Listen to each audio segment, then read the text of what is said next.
Hello, I'm Esther Githu-Ewart. It's Thursday, February 16th. This is Africa 54.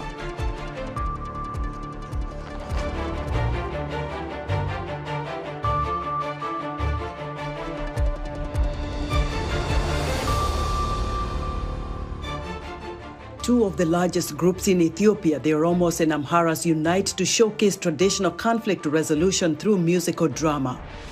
Nigerian President Muhammadu Buhari gives citizens more time to swap cash, but the decision has not stopped long lines and angry scenes at banks. And Africa's largest photography library is now open in Ghana. The new facility houses more than 30,000 books and collections on African photography pioneers. All that and much more coming up on Africa 54.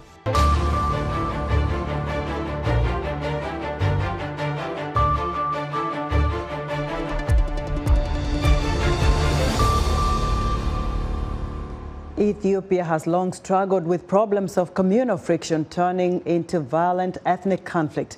The two largest groups, the Oromos and Amharas, have come together to showcase traditional conflict resolution through musical drama. Maya Miskir reports from Adama. Bertukan Tadessa was fleeing war between Ethiopia's federal government and Tigrayan forces from her hometown in Wallo, Amhara region, where she works as a dancer.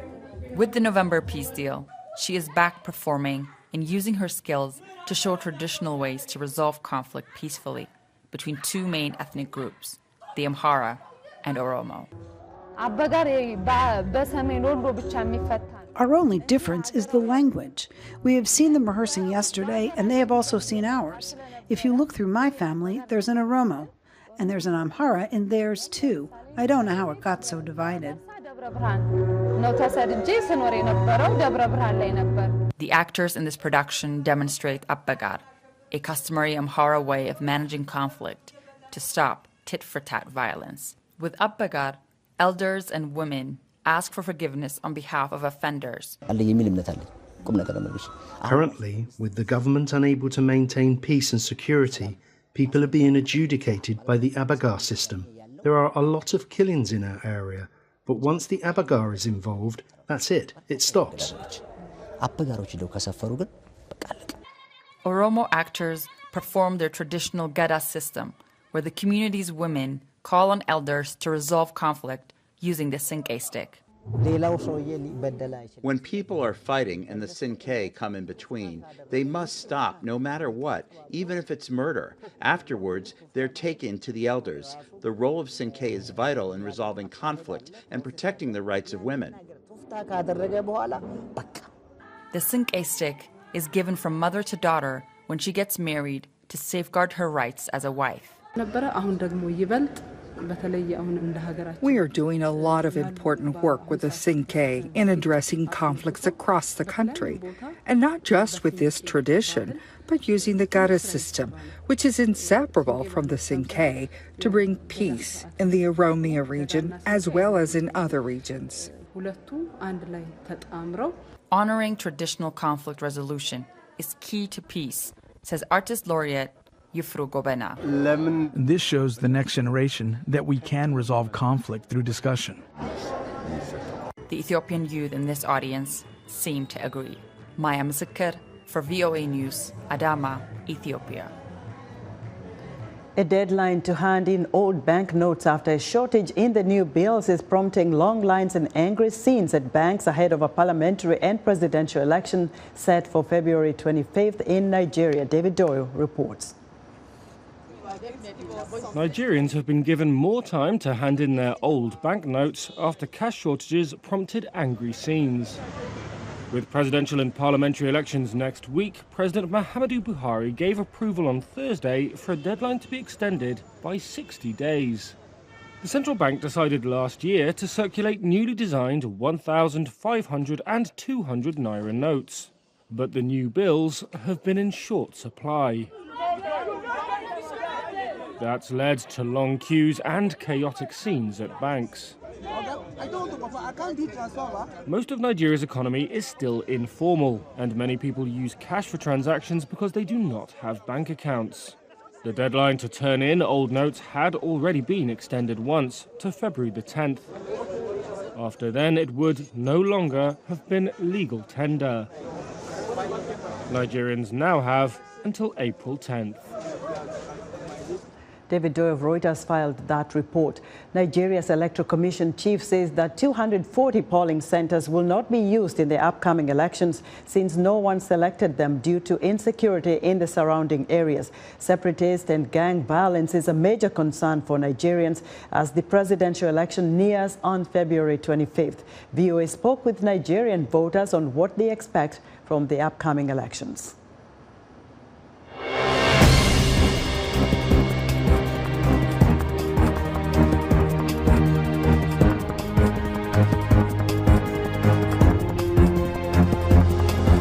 I am Aisha Muhammad Singh Talma from Maiduguri, Borno State.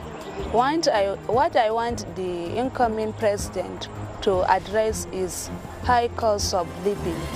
Now, in Nigeria today, people are suffering because of the way things are expensive, especially in matters of food items. So if the food items are cheap, I will be happy. This is the main concern I have. Everything can be possible if food are available for the citizens. My name is Mustafa Abubakar. I'm from Zamfara State. In fact, the critical issue that is worrisome now in Nigeria or beset is about the security issue. So definitely any president that is coming on power now, we want him that is to address a proper issue on the security, then followed by that is food, because there is a hunger. In fact, the issue of the security is one that has been leading to the massive, massive hunger that is in the masses of the people. So definitely any president that is coming, especially if you look at the Katsina, Zamfara, Sokoto axis, there is the problem of insecurity. So at least the security issue should be properly addressed. My name is Yusuf Hassan. I'm from Katsina. What I want the next Nigerian president to address is actually the issue around insecurity, the issues around health issues, and also looking around the debts that we have actually been brought around, especially in this era. We need to look around how we can do a lot of things in the monetary policy to address the issue around debt also. Nigerian voters speaking on what they expect from the February 25th elections. President Muhammadu Buhari has commissioned the first phase of the Lagos Blue Rail Line project. The president also commissioned the J.K. Rando Center for Yoruba Culture and History.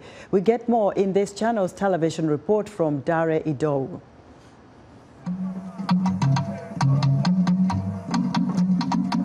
It's the second day of the president's working visit to Lagos, and its project commissioning engagements begin with the newly built John Rando Center for Yoruba Culture and History. Located at the loop of Winikon Roundabout, Lagos Island, the center is remodeled into a recreation and tourism spot, a part of plans by the state government to transform the state into a hub for tourism and recreational activities.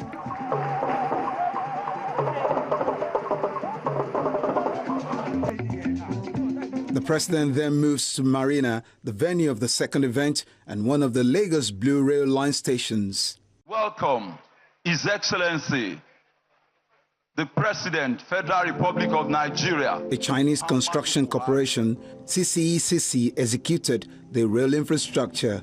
The country's ambassador to Nigeria in his remarks says the Blue Line is a sustainable project. Simony line of harmony of Nigeria and China. We seek to harmony in coexistence, harmony in integration, harmony in diversity, and harmony in development.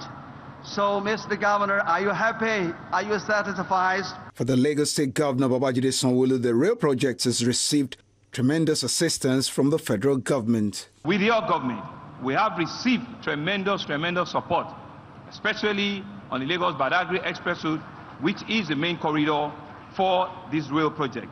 And Mr. President, it is also on track that we will be commissioning the Red Line before the end of your administration. That, in fact, is even a bigger, better, longer rail corridor, which we're excited with the collaboration of the Nigerian Railway Corporation, where we're sharing the rail corridor.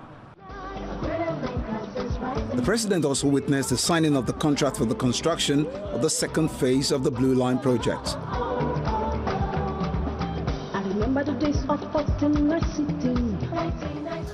It takes a 10-minute ride from Marina on the elevated train corridor to the nearest station at the National Theatre. The completion of infrastructure for the first phase of the rapid transit system was launched in December 2022. The completed tracks, spanning 13 kilometers from Mile 2 to Marina, covers 5 stations and will run on high electricity voltage. Dari Ido, Channels Television News.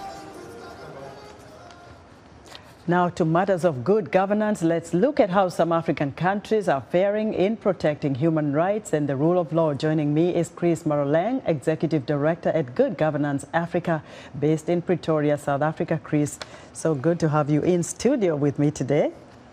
It's really a pleasure to be here. Thank you, Esther. We're going to start with your country, South Africa, where the dominating news have been corruption, from former President Jacob Zuma to accusations of money laundering with the current president, Cyril Ramaphosa. And all these accusations of money laundering, how do you rate South Africa's governance? Well, when we talk of governance, we describe it as the process that determines who gets what, when and how. It's about the authoritative allocation of resources. And when you look at how these resources have been managed, questions are raised on whether they're managed in the interest of the citizen or really in the interest increasingly of political and economic elites. Certainly there have been instances where issues of corruption and mismanagement of resources have been raised, particularly in the previous administration of President Jacob Zuma. And this has really resulted in the State of Capture report and indeed the commission, that is the State of Capture Commission, which really unraveled large-scale instances of what we describe as industrial levels of corruption in South Africa. And certainly since the entrance of President Cyril Ramaphosa, we've seen attempts to curb this corruption. However, most recently there's been a case that has been sort of leveled against President Cyril Ramaphosa about the way in which he handled foreign currency on his farm known as Palafala, and certainly where this money was stored, etc. But this was his private funds, and I think it's important to note that the instances of corruption that have been leveled against previous administration were around the handling of public funds. This one was around the way in which President Cyril Ramaphosa may or may not have handled private funds that were from proceeds, we understand, from the sale of game on his ranch. I think we could have talked about the power issues, but let's move on to Ethiopia because of time. Ethiopia's conflict with the Prime Minister Abiy Ahmed, a Nobel Peace Laureate, and now the conflict that we've seen, thousands killed and all of that. Yes, they've reached some peace agreement. What do you think about Ethiopia's governance right now in terms of trying to bring the people back together? Certainly, I think we cannot move away from the fact that the governance system in Ethiopia has been marred by this conflict, especially in the Tigray region, which has seen the Tigray Liberation Front really come out in hot conflict against the governing administration led by President, Prime Minister. The Prime Minister in that country. And certainly what it's resulted in is questions around whether the state of governance does allow for transparent and accountable administration. We have seen the recent peace deal which was brokered in South Africa, resulting in a peace accord which has really lessened tensions in that country. However, there are still issues around humanitarian support from people who have been affected by famine and other ravages that have resulted from this conflict. Chris, let's move quickly to Nigeria, the most populous country in the continent, where now Boko Haram has reigned for years, with authorities saying they're going to curb this, and it hasn't happened. Elections are coming on the February 25th. Your thoughts on Nigeria? Yeah, we're very concerned about the state of governance in Nigeria, especially as we approach these important elections in Africa's most populous country. We're really hoping that the election in and of itself can usher in greater governance in this country. However, it is not quite clear how the impact of these money shortages that have now hit Nigeria will affect the peaceful movement and carrying out of this election. We really hope right now that we can see a stabilization of the situation, money supply issues, and certainly these elections in the short immediate term being run freely and fairly. Well, Chris, well said. We just have run out of time. We'll have you more, in a couple of days. Chris, thank you very much. Chris Maroleng is the Executive Director at Good Governance Africa in Pretoria, South Africa. At least a dozen people are dead in South Africa following heavy flooding triggered by torrential rains. Bridges in hard-hit northeastern Mpumalanga province were washed away and some areas remain inaccessible. VOA's Paul Ndiho has more. South Africa has declared a national disaster in its 9 provinces due to heavy rains and flooding. The country's National Weather Service is expecting this to continue. The statement says the government has declared a national state of disaster to enable intensive, coordinated response to the impact of floods affecting 7 provinces, mainly on the east coast of the country. All the bridges are collapsed, so you can't drive to the villages, so you need a chopper to go to the place. Today my colleague went to the other village that were totally locked. They're in an island, so they had to use the army chopper to distribute food parcel and do the assessment on the site. Local authorities report that several people are missing after they tried to cross a swollen river in Mpumalanga province. Yeah, the situation is very bad because now we're getting warnings about our weather report that we can have more rain, so we're just crossing our finger that there's no more rain until we finish with all the people. Because now other people are in community halls and schools, their houses are still full of water. In northern Limpopo, a hospital, roads and bridges were damaged, while some cars were washed away. The famed Kruger National Park, a tourist magnet bordering Mozambique and the largest reserve in South Africa, is being severely affected. Images show a flooded road following the heavy rains. South Africa last year was hit by its worst flooding in memory, which left more than 400 people dead in Durban, the country's 3rd largest city and surrounding areas. Paul Ndiho, VOA News, Washington. February is Black History Month in the United States, a month that recognizes the achievements of African Americans. This year's theme is Black Resistance. For more on how this month is being commemorated, I'm joined by VOA's Ignatius Andol, who is standing by live at African American Civil War Museum here in Washington. Hello, Ignatius. Hi, Esther. How are you? Good. As we commemorate this month, Ignatius, you are standing at another historic building. How the men and women of color, Black Americans, being honored that served in our military. Esther, there's an old proverb in Africa that says that catch them young and they shall be yours forever. It's exactly what managers at this museum are doing. Yesterday, for instance, they brought school pupils, or 6th graders, as you would call in the United States, to sort of elevate or project the stories of African Americans who served in the U.S. military. Right now, I'm joined by Maquette Elliott, who is a historical interpreter at the African American Civil War Museum, and Dawn Chidi, who is the Director of Education at the museum. First, let me start with you, Maquette. Kindly join me. My first question to you is that how are you using the special month to promote cultural awareness and diversity here in the States? Well, people come to the memorial. I worry them about the history that's been lost over the last 100 years about men of African descent that took up arms and fought for their freedom. They ended the institution of slavery, and just by them entering the war, they turned the tide and won the war, and we became citizens and also earned the right to vote as Americans. Okay, so let's go to Dawn now. She's Director of Education at the museum. Dawn, what is in the works to inspire future generations of Blacks will excel in America? Well, knowledge is power, and Get closer to me, please. knowledge is power, and we empower here with the knowledge of what Blacks did in the past that impact people today.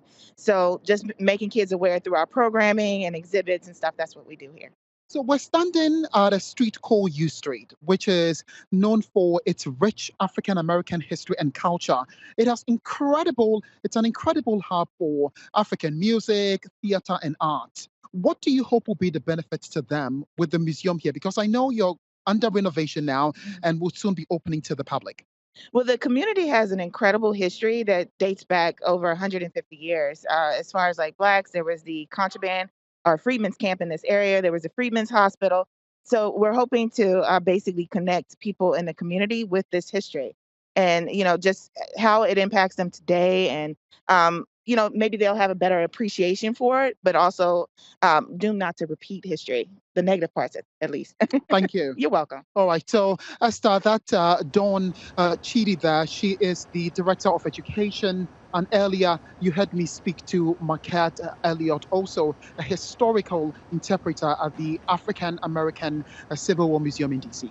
Great job as always, Ignatius. Thank you so much. Thank you. VOA's Ignatius Ano reporting live for us from the African American Civil War Museum here in Washington. Thank you so much. Still to come, Africa's largest photography library opens in Ghana. We'll be right back.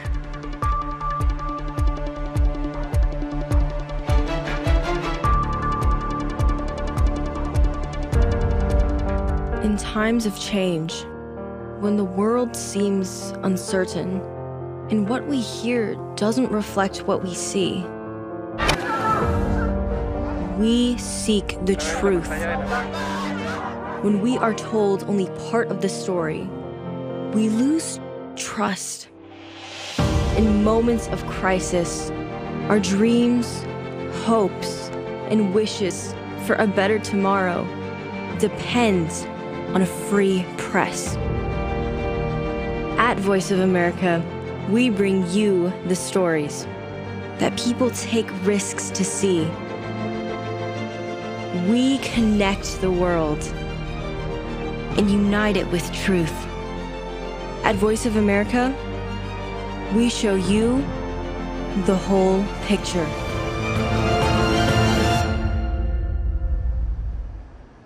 You're watching Africa 54's VOA program here in Washington, D.C. And in other news, voter registration in the Democratic Republic of Congo's troubled east is underway Thursday. The presidential election is set for December in a region where armed groups control huge territories and hundreds of thousands have fled their homes.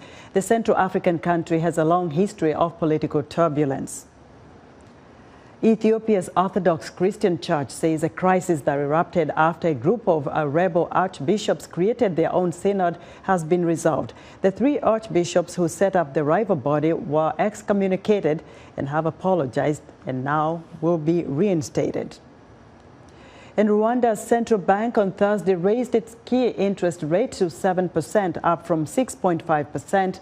Pressures from inflation, which hit more than 20% in January, are expected to remain in the short term before inflation falls to below 8% by the end of the year. NATO Secretary General Jens Stoltenberg visited the Turkish capital Ankara Thursday in a show of solidarity following last week's earthquake that devastated parts of Turkey and Syria. Turkey's emergency management agency says the death toll is now above 36,000. Meanwhile, Syria's state-run news agency says more than 5,000 deaths have been confirmed there.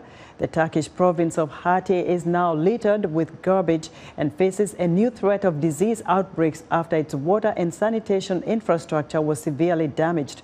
There are major shortages in medical resources and staff after at least 2 hospitals in the region collapsed.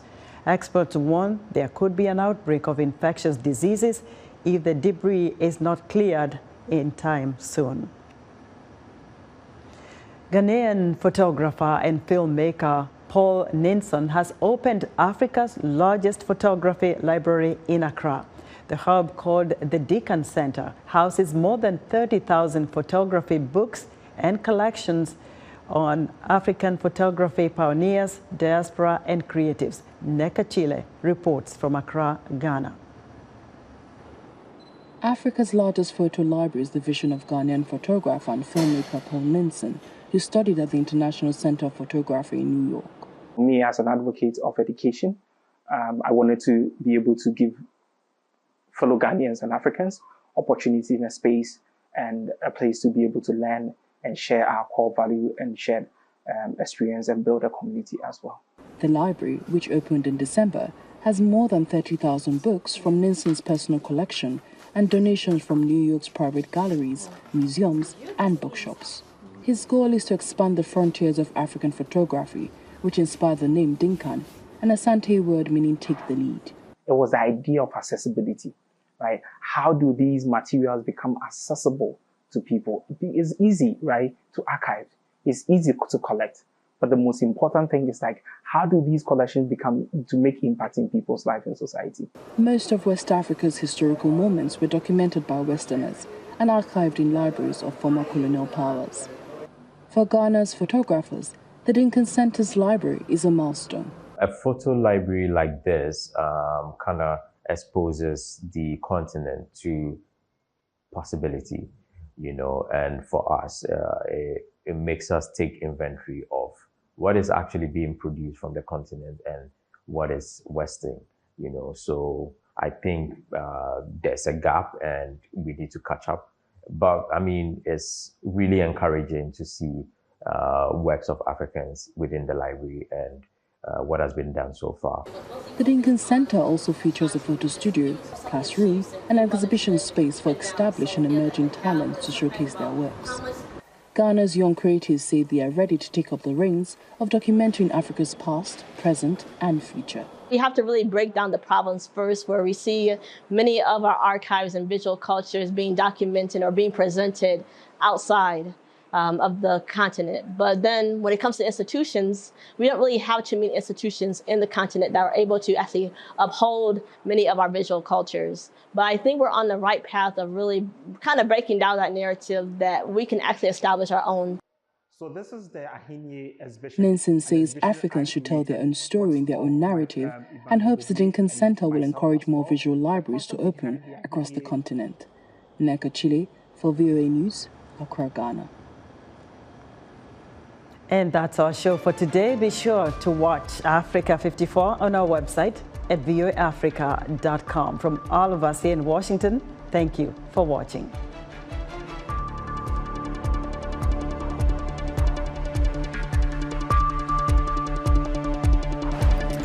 Hot flashes, night sweat, mood swing, and weight gain. Ladies, are you experiencing any of these symptoms associated with menopause?